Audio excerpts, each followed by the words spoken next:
Hello, ladies and gentlemen. Brock the Collector here, coming back to you with another video. Today, as you can see, we're going to be taking a look at another Marvel Legends wave. That makes two in 1 month that I've picked up, and that is not an often occurrence, as you guys know. I mean, I think the last month where I had two Marvel Legends waves, two Build-A-Figure waves in 1 month was October. Usually it only happens once a year. And honestly, ever since the Disney Plus stuff started hitting, it's been happening more often because you got a Disney Plus. Since I only collect movie inspired waves and stuff like that, usually they space the movies out so the movie waves don't come out around the same time. But sometimes you'll get a Disney Plus wave overlapping with the movie wave, as we saw last year. But this year, this is not one of those cases. This year, it is two different feature-length film movie waves that just happened to release in the same month because, as you guys know, AntMan and the Wasp: Quantumania was supposed to come out over in like July or something, and it got delayed. Usually movie waves are out 3 months before the film at most, and well, except for Black Widow. And this wave, was just one of those that couldn't be expedited fast enough to be out there before the movie came out. So, I mean, it just what it is what it is. But we got it now, and here it is. It's beautiful, man. I'm so excited to take a look at these with y'all. We took a look at the Guardians wave earlier in the month, so go check that out if you haven't seen it. I also looked at the Deluxe Groot as well. And along with that, this month is actually, April 2023 has been crazy for Marvel Legends in general, right? You got, I think like 5 waves have released this month. 5 whole mass market waves, because you got the Guardians of the Galaxy wave, you got Ant-Man, you got the Chode wave, which is starting to hit in places, I think, although that was starting to peep out a little bit before. You got the Puff Adder wave, which is now in stock on Amazon, as I've seen. And you got the Into the Spider-Verse wave, and not to mention all these different deluxes, exclusives, Amazon exclusive Ronin, Deluxe Groot, Deluxe Spider-Woman. I mean, all this just crazy stuff. And that Avengers 60th anniversary stuff, or Beyond Amazing. Is it Avengers 60th anniversary? Something like that. The Avengers anniversary stuff is already starting to hit. So I mean, shoot, if you're a collector of all this stuff and you have all that on pre-order, I pray for you, man. I collect my movie stuff and I get gone. So anyways, let's take a look at this wave. We're gonna start with, well, I mean, you guys know how I review. We're mainly gonna be taking a look at these guys, but I will show you guys the comic figures as well. And at the end, we'll circle around to Cassie. So let's get into it. I want to thank you guys on the performance of the Guardians of the Galaxy wave video. Of course, trying out this newer format, 4 waves.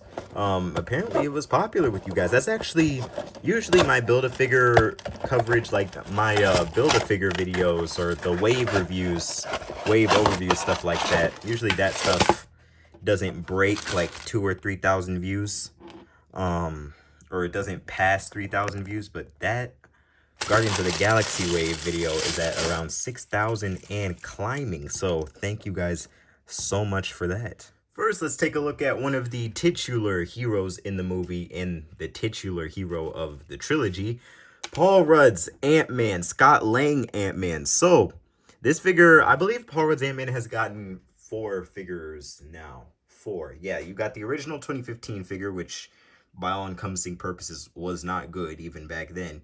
You got the Ant-Man and the Wasp version, and then you had the first 10 years Yellow Jacket and the Ant-Man 2-pack, which had the best Paul Rudd head sculpt in my opinion. And then now you got this figure, which is the Ant-Man and the Wasp Quantumania version. Now, this figure, it definitely reflects the updated Marvel Legends, sort of just what they've learned in terms of texturing and sculpting. Because if I take you guys in a close look at the figure here, the 2018 figures already had a very surreal amount of texturing, detail in the sculpt, but really with this figure, when it comes to texturing, it's kind of unmatched. Like, you got it in the boots down here.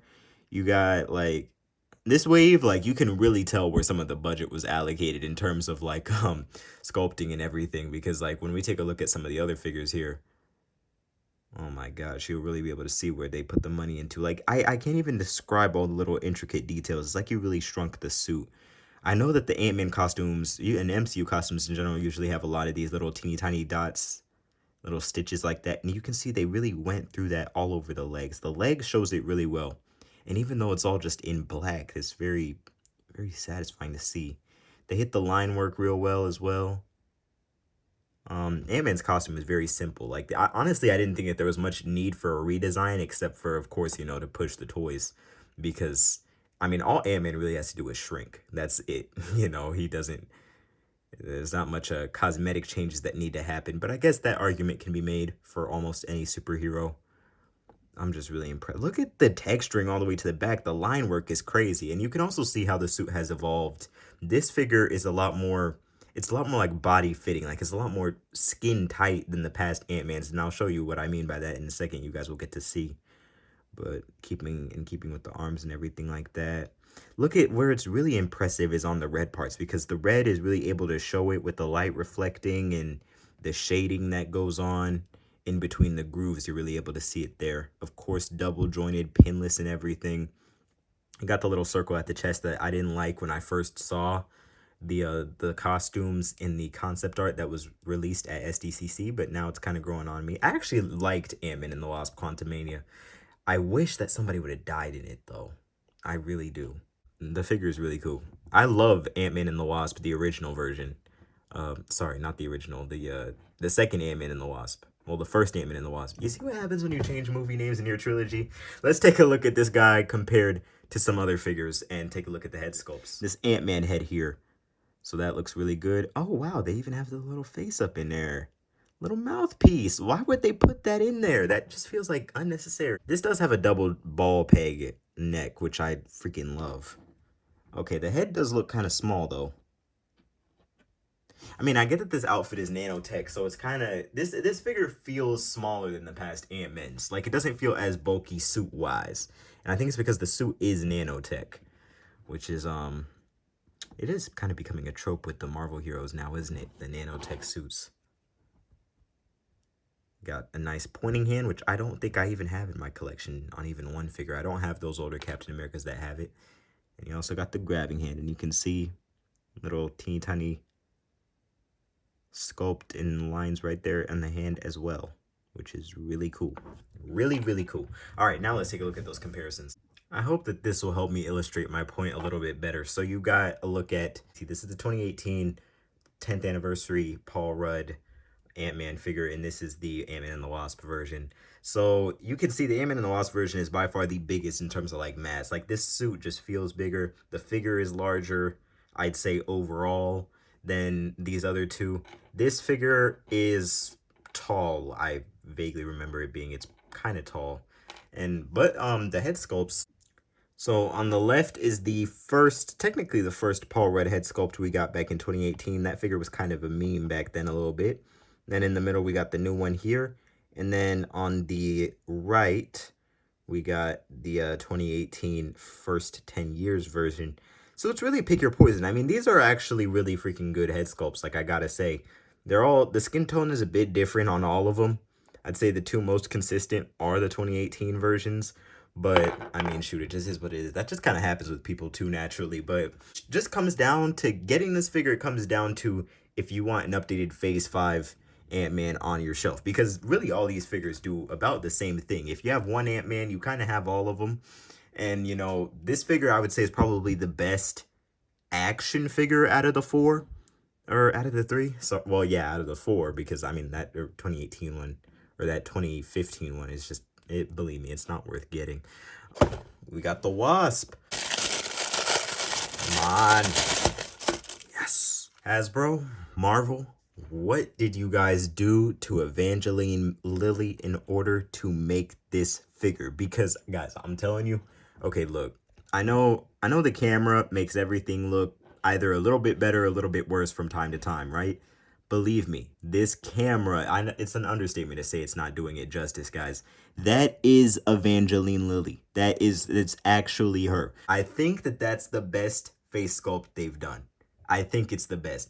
Like, I don't say that lightly because they've done some really freaking good ones. That Robert Downey Jr. one from the Infinity Saga was insane. That Chris Evans one from First 10 Years, insane. This one from Ant-Man and the Wasp, freaking insane. That's wow. What? How did they do that? This really makes the Paul Rudd head look like it came from like the freaking Happy Meal toy kids line compared to this head. Like this is next level, dog. Jeez. Jesus Christ. That is insane. Okay, well, let me get into the figure instead of gushing over the head so much. Basically, same thing we got with Scott. Little teeny tiny texturing and everything all over the legs, texturing that will not pick up because it's so minuscule. They used to not be able to get it this finely detailed like this. Like, you can feel it, right? And I said the same thing for kind of Adam Warlock. But back then, it actually didn't used to be this fine in terms of like the little teeny tiny dots. Back then, they used to be a lot larger. And if I could reach my Wasp figure to show you guys, I definitely would. But it's my fault. I made that figure so inaccessible. But no, really, this is beautiful. I love the little blue that they put all over it. Again, Wasp, I can say the same thing for AntMan. She didn't really need a redesign, but I love this version a lot more. This, you got the comic black and yellow. I specifically love this color scheme because I remember comic version as well. But I did think that it was cool to see her in that black and yellow. And now we got that with a little bit of blue on there, kind of an accent from her older suit, an homage to it a little bit, which was also a very nice suit. I just love how it's like very Wasp-esque. Like, this looks like one of those Asian giant hornets in terms of like the costume design. Like, they did a really freaking good job for it. You got little teeny tiny red detailing up in there to connect to the backpack. The backpack is the exact same from the 2018 version, I believe, though. That is the same backpack. In keeping with the back, you can see this is probably the most amount of paint detail I've seen them put at the back of their figures in a while. Like, wow, man, they really spared no expense. Like, this, I can't imagine this being any better except for to remove that legal mumbo jumbo over there. Like, that's incredible. Taking a look at her accessories, we got a Wasp head. Now, this could be better. There's supposed to be a little bit silver right here. Actually, there's supposed to be more silver all over this thing. So it could be better, but I love that you can see her eyes up in there. That's beautiful. You got some fists, and you got her jetpack, which is her wings folded in, which is, again, this is very shiny. It's more shiny than the 2018 one, but I'm pretty sure it is the exact same sculpt. So yeah, all the accessories that you really need for Wasp there, though, to be fair. The only thing they really could have given these figures is the little teeny tiny version of them. But you don't really even see them go small in the movie that much. The whole thing kind of happens in the quantum realm anyway. Beautiful. So, I am very... You know what? No, I'm not torn. This figure is freaking amazing. The only thing... Well, actually, there's a few things. Number one, it is kind of skinny compared to Jonathan Majors. That is number one. Number two, you see his double-jointed elbows right here, right? You see how it's green on the actual joint, right? It's supposed to be purple right there where you see it go into the gauntlet. That is something that was displayed on the digital render, but is not on the final product. Third thing, there's this very ugly gap that appears when you have his torso kind of his diaphragm joint kind of extended like that. Now, there's a very interesting diaphragm mechanic going on here. His diaphragm is actually on a double ball peg. You can kind of, well, you can't see it in there, but there is a double ball peg. So there's a ball down here and there's a ball up here. Number one, I'd say be careful because if you play with this figure too hard, you might break that. Number two, I will say, I think this is a corny way for them to do it. How I feel like they should have done it was to continue the texture down into past this portion so that at least you'd have something coming up and you wouldn't have this weird gap. You know, when you have 3D renders and stuff like that, you can very much hide that in promo art and everything like that. But in person, especially if you want to pose with this figure, it will be very difficult to do. And then fourth thing is that overall, in terms of the costume design, this figure is limited in posability as a result. Like, in the movie, you kind of see how he has his little shoulder pads here. In the movie, you could actually see them fold into each other, and that's how he would raise his arms. But the figure, unfortunately, does not have that engineering mechanic, so you really cannot move the arms past this. Like, I've tried.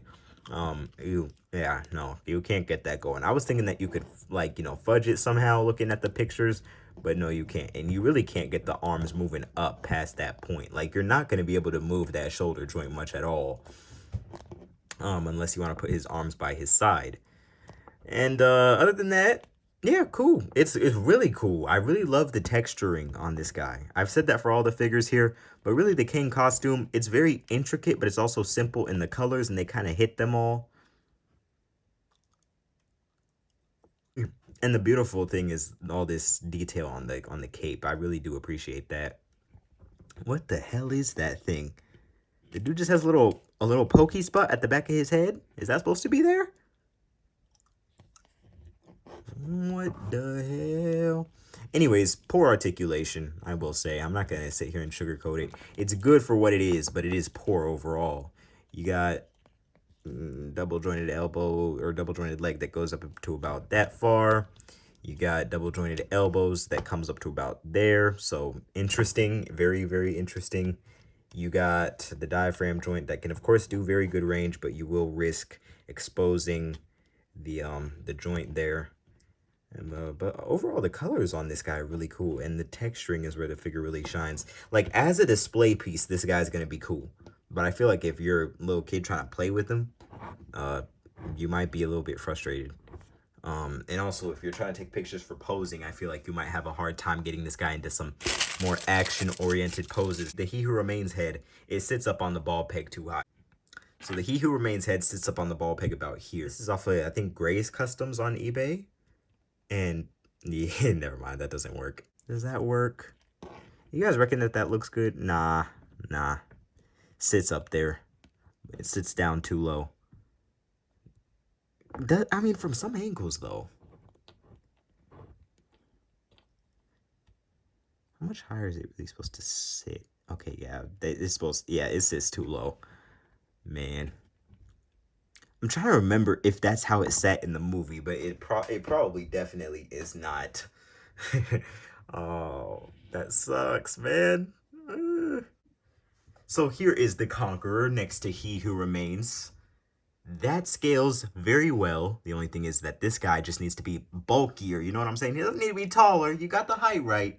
Bulkier is what we need. There's King and Loki, and what I feel like can be some very interesting Loki Season 2 photos that you can get going on with these two.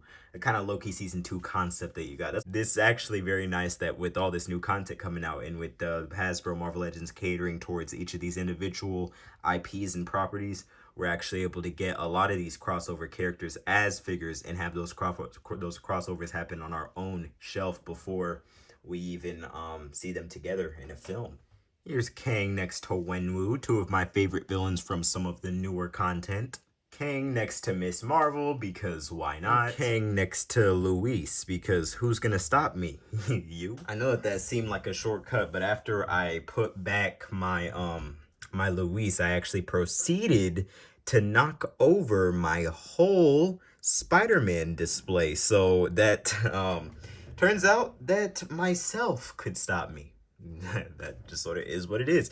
But here are the AntMan and the Wasp single release figures together. If you're planning on waiting on building the Build-A-Figure, then this is the three that you got to work with as far as the movie goes, and that is a good selection. This movie has plenty of figure potential out there, but I mean, honestly, if you're only after the movie inspired pieces, this is a nice array of figures right here. I can't even lie. I like this.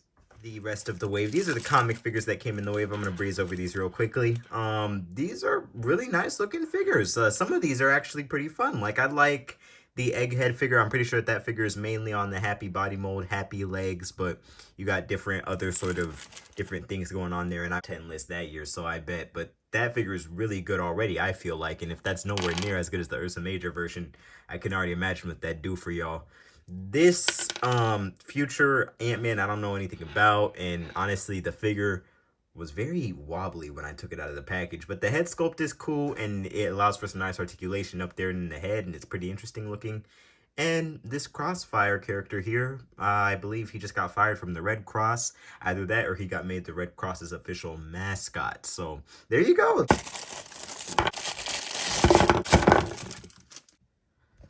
The figure is huge, yo. It's, my gosh. On one hand, it feels so good to have big Build-A-Figures, or to hold a big Build-A-Figure again. On the other hand, it's almost overwhelming how large it is. I will not be able to get it all in frame with my current camera setup. Like, I can't do it. I'll have to move you guys periodically and actually hold you guys in order to be able to see it and appreciate her in her full scale. But guys, I'm telling you, that right there that's a Build-A-Figure, man. So to give you guys some grasp of the scale, where's my ruler? So the old Ant-Man figure, the Giant Man figure from about 2018, that one is like 12 inches. This figure is a solid 10 inches right on the dot, I'd say. Maybe a little bit over. So it's no small feat, like, honestly. All right, so moving down at the bottom, you can see we got the Chuck Taylors there. So her, Miss Marvel, and America Chavez now all rocking sort of the same fit going on. We got, well, at least in the shoe department, we got some really nice texturing coming up here on the suit. I wonder if she made this herself or did Hank make this for her. But we got that going on here. I really like her choice of purple, though. I love this purple. Purple's one of my favorite colors. Probably is my favorite color. Let's see, moving on back here. We got some nice little, it's almost like pants. Like, it's a very nice feeling texture back there. But then you can also see it does change in places where it has to. There's some very subtle line work that accompanies the transition between, you know, textured and non-textured plastic. The torso is where a lot of the detail really comes to a head. Beautiful there. So let's take a look. There's some really nice texturing. It's very Wasp-esque. It's a very Wasp type design. So yeah, you can see they painted this over in her chest. Moving down towards the arms, you can see just some really nice paint and detail all over this thing. Even towards the back, like you can see there. Yeah, man, this is a cool Build-A-Figure, dog. I like, when seeing the pictures, you really expect this to be a regular sized figure. Like, it looks like it's basically a regular sized Marvel Legend ballooned. Okay, coming up towards the head there. Double ball peg neck, so you can get some pretty nice tilt. It's very articulated too. It's more articulated than your standard Marvel Legend, or at least your standard Marvel Legend that's not a Spider-Man figure. But we'll get into that. It's hard to see, but you can see her eyes under there. It's hard to see because of my camera, but it is under there if you guys are wondering. And I feel like that's the amount of tint that it should have. Like, you shouldn't just be able to see the eyes just blatant, you know? Something like this. That sort of, yeah, that sort of tint. And that does have that, but because it's also purple, it does have sort of a shading effect. This head, so I literally just forgot the name of the actress, but that is really freaking good looking. And that is a fantastic face. This looks just like a friend of mine who rides my bus there. I wonder what she'll think if she sees it. That's kind of crazy. That looks just like her, though. And it's a really freaking good looking head sculpt. That looks just like the actress. Looking towards the detail there, you can see. No.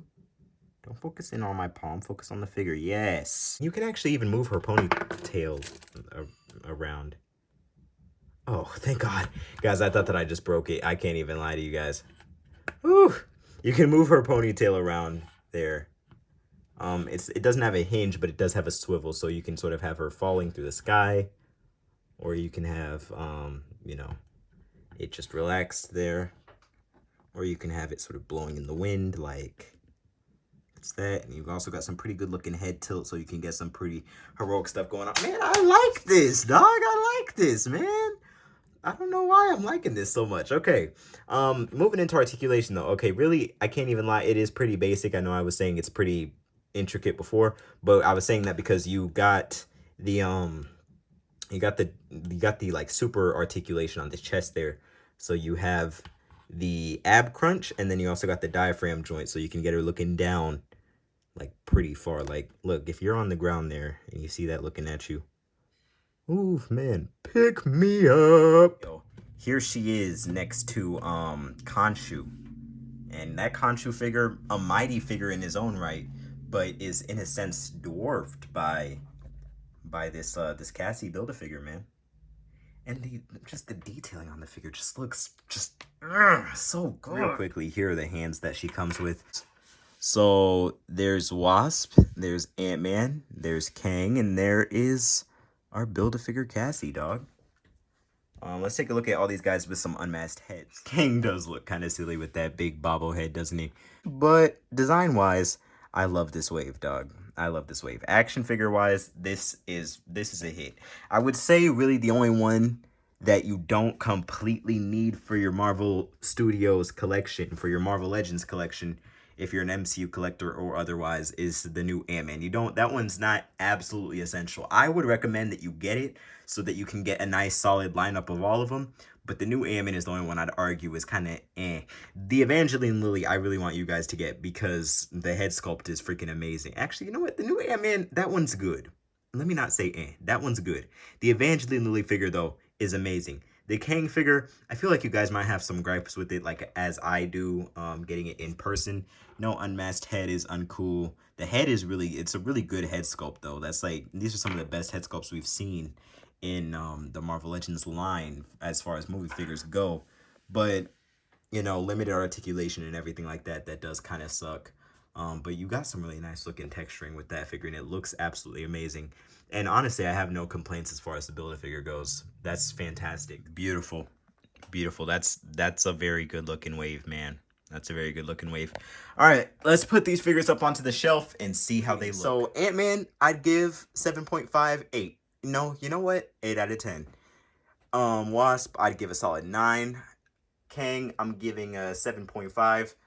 And Cassie Lang Build-A-Figure, I'm giving a 9. This wave is a very nice wave. I'd say if you really love the Ant-Man and the Wasp Quantumania movie, go pick it up, man. Because I feel like this is about all that you're going to get from this movie in terms of the Marvel Legends line, at least for a little bit. I doubt that there are people out there clamoring for a Gentora, you know, that girl from The Mandalorian Season 3, or Chidi from The Good Place. I would personally buy all of those day one. But of course, I don't feel like Hasbro's going to get around to it. So I feel like this main cast, as you see here, is all that they're really going to make. I pray to the Lord that eventually we get around to getting a Janet Van Dyne, Michelle Pfeiffer, and a Michael Douglas Hank Pym. But until then, we got this wave to hold us down. Thank you guys so much for watching. Stay safe out there, and I hope to see you all on the next one.